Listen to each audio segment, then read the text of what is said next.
Notre culte sera un peu plus court ce matin, puisque nous avons cette assemblée tellement importante, mais ne le bâclons quand même pas. Nous aurons donc 3 lectures après notre prière dite d'illumination. Une lecture dans les Actes des Apôtres, l'une dans l'épître de Paul aux Corinthiens et un court verset dans l'Évangile selon Jean. Mais d'abord, prions. Seigneur, nous sommes habités par ton amour, nous te louons, nous te bénissons. Viens encore en nous, parmi nous. Avec toi, nous désirons connaître la paix. Fais-nous reposer dans ta parole. Conduis-nous par ton esprit jusqu'aux œuvres de ta justice. Viens, change-nous, pour que nous soyons chacun et chacune et tous ensemble porteurs et messagers de ta grâce. Qu'aucune de nos lectures ne soit faite par habitude, qu'aucun de nos amens ne soit juste un automatisme, mais viens toi-même habiter tout notre être par ta parole. Amen. Première lecture dans le livre des Actes des Apôtres, chapitre 1er, versets 15 à 26. En ces jours-là, Pierre se leva au milieu des frères. Le nombre des personnes réunies était d'environ 120. Il leur dit, « Mes frères, il fallait que soit accomplie l'écriture dans laquelle l'Esprit Saint, par la bouche de David, a parlé d'avance de Judas, qui a servi de guide à ceux qui se sont emparés de Jésus. Il était compté parmi nous, il avait eu part à ce même ministère. Après avoir acquis un champ avec le salaire de l'injustice, il est tombé en avant et s'est éventré, de sorte que tous ses intestins se sont répandus. La chose a été connue de tous les habitants de Jérusalem, à tel point que ce champ a été appelé dans leur langue Akeldama, c'est-à-dire champ du sang. Or il est écrit dans le livre des psaumes que sa demeure devienne déserte et que personne ne l'habite, et qu'un autre prenne sa charge. Il faut donc que parmi les hommes qui nous ont accompagnés tout le temps que le Seigneur Jésus allait et venait à notre tête, à commencer par le baptême de Jean, et jusqu'au jour où il a été enlevé au milieu de nous, l'un de ceux-là devienne avec nous témoin de sa résurrection. Ils en présentèrent 2, Joseph, appelé Barsabas, et surnommé Justus, et Matthias. Ils prièrent en ces termes, « Seigneur, toi qui connais le cœur de tous, désigne lequel de ces 2 tu as choisi, afin qu'il prenne sa place dans ce ministère, et cet apostolat que Judas a quitté pour aller à la place qui lui convenait. » Ils tirèrent au sort entre eux, et le sort tomba sur Matthias, qui fut adjoint aux 11 apôtres.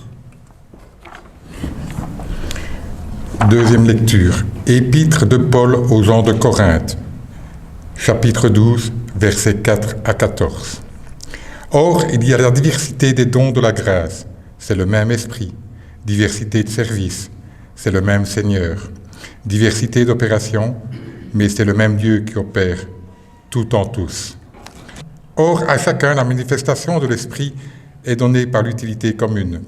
En effet, à l'un est donnée par l'Esprit une parole de sagesse, à un autre, une parole de connaissance, selon le même Esprit, à un autre, de la foi, par le même Esprit, à un autre, des dons de guérison, par l'unique Esprit, à un autre, la capacité d'opérer des miracles, à un autre, celle de parler en prophète, à un autre, le discernement des esprits, à un autre, diverses langues, à un autre, l'interprétation des langues, mais c'est un seul et même esprit qui opère toutes ces choses, distribuant chacun en particulier comme il le décide. En effet, comme le corps est un, tout en ayant une multitude de parties, et comme toutes les parties du corps, en dépit de la multitude, ne sont qu'un seul corps. Ainsi en est-il du Christ. Car c'est dans un seul esprit que nous tous, soit juifs, soit grecs, soit esclaves, soit hommes libres, nous avons reçu le baptême pour appartenir à un seul corps. Or, nous avons été tous abreuvés d'un seul esprit. Ainsi, le corps n'est qu'une seule partie, mais une multitude. Évangile selon Jean, chapitre 6, verset 35. Jésus dit : « Moi je suis le pain de vie. Celui qui vient à moi n'aura jamais faim, et celui qui croit en moi n'aura jamais soif. » L'Église. L'Église locale, c'est vous. Ce n'est pas rien une Église locale, ce n'est pas rien être tous ensemble une Église locale. Mais c'est quoi une Église locale? Est-ce que c'est juste une liste de participants, une liste de membres? Est-ce que c'est juste un recensement d'activités communautaires? Est-ce que c'est juste la réunion du dimanche matin ou la somme des activités du pasteur? C'est quoi une église locale? Ça vaut la peine de se poser de temps en temps la question à la lumière de l'Évangile. D'ici quelques minutes, vous tiendrez votre assemblée générale.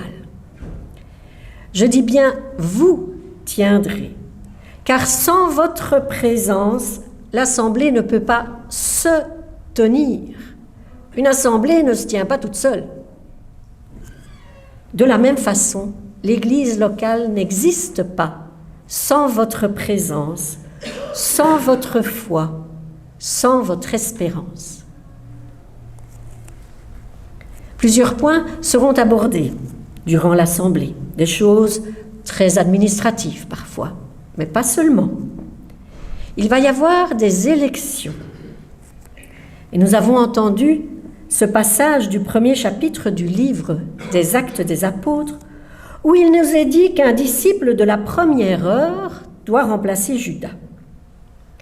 Il fallait que les disciples soient au nombre de 12, un chiffre plus que symbolique, représentant entre autres tout Israël, à travers l'allusion aux 12 tribus libérées d'Égypte, qui entrèrent en terre promise, conduite par Moïse et Josué.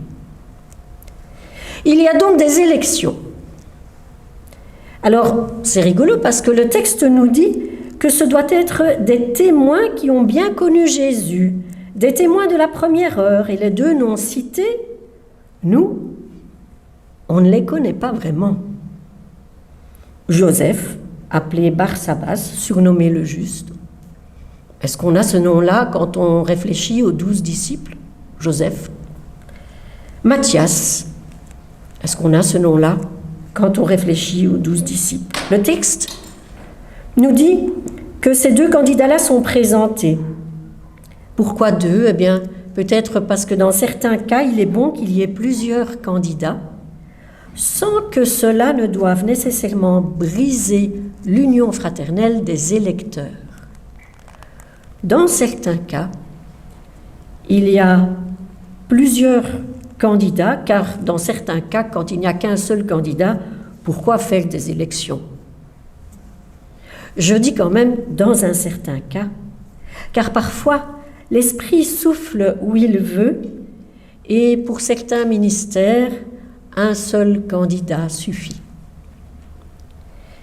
Les élections pour le remplacement de Judas n'ont rien de démocratique au sens où nous l'entendons aujourd'hui. Il n'y a pas de campagne électorale, il n'y a pas de promesse, il n'y a pas de scrutin, il y a un tirage au sort. Avec nos idées d'aujourd'hui, nous trouverions cela très aléatoire, voire scandaleux de faire aujourd'hui une élection par tirage au sort. Mais dans la foi des Juifs, tirer au sort ne signifie pas s'en remettre au hasard. Dans la foi, c'est la main de Dieu qui agit, c'est lui qui désigne, c'est lui le maître du tirage au sort. Ainsi, les disciples prièrent en ces termes : « Seigneur, toi qui connais le cœur de tous, désigne lequel de ces deux tu as choisi, afin qu'il prenne sa place dans ce ministère, cet apostolat. Lors de l'assemblée qui se tiendra tout à l'heure, il n'y aura pas de tirage au sort.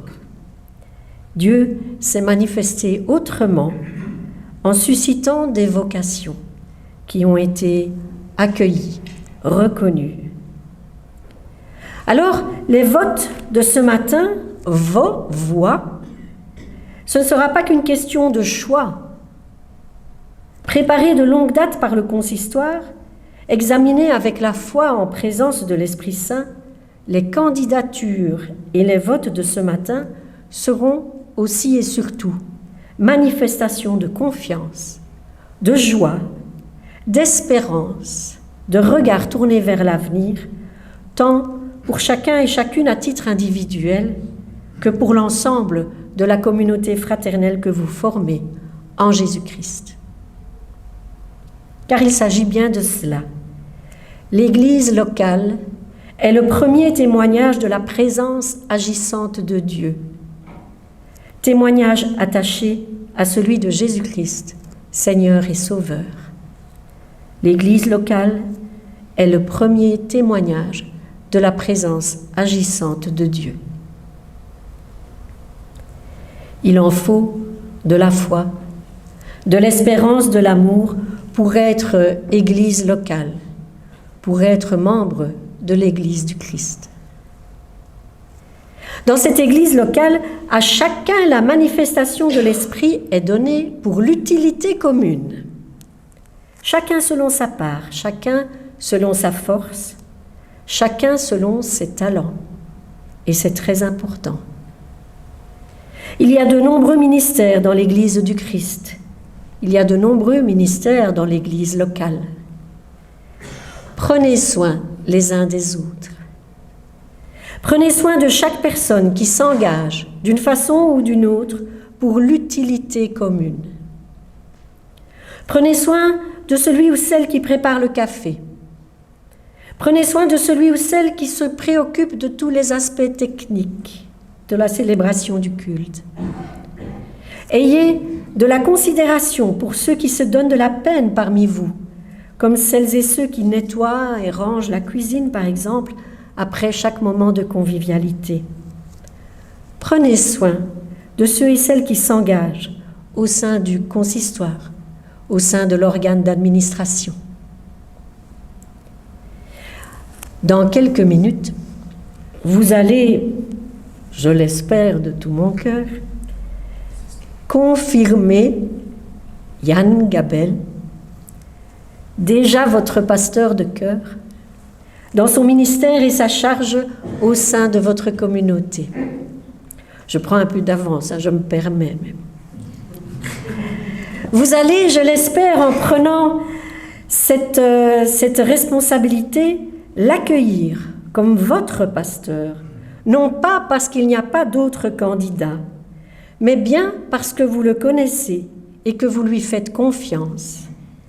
Vous savez que vous pouvez lui confier votre cheminement spirituel et qu'il vous accompagnera sur ce chemin avec amour, avec patience, compassion et enthousiasme au pluriel, comme il le fait déjà depuis plusieurs années.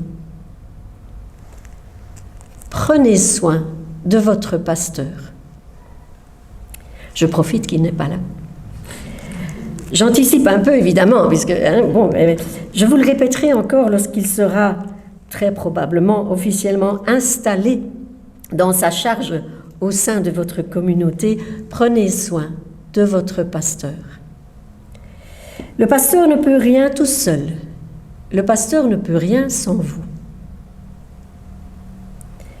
Ne laissez pas votre pasteur tout seul. Il prendra de vos nouvelles. Oui, prenez aussi de ces nouvelles. Il s'inquiétera de vous.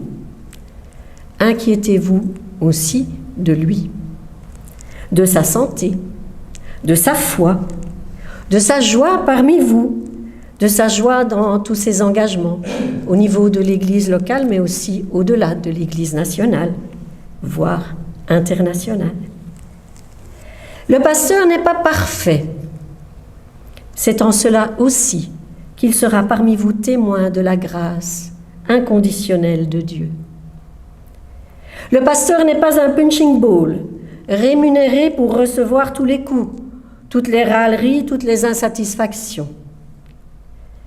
Le pasteur n'est pas là pour confirmer ce que vous savez déjà. Il n'est pas là seulement pour vous conforter dans vos idées. Il est là aussi pour vous bousculer, pastoralement, fraternellement, pour vous exhorter, pour vous encourager, pour vous renouveler.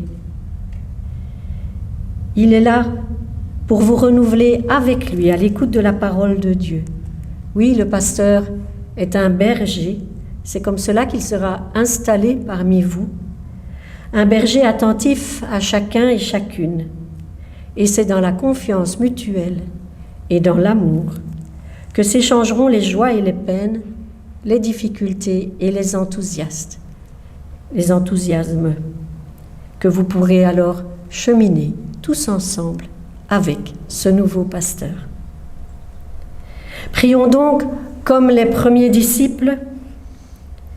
Seigneur, toi qui connais le cœur de tous, fais de nous des témoins de l'Église du Christ au sein de notre Église locale, au sein du lieu où tu nous as placés, du temps où tu nous as placés.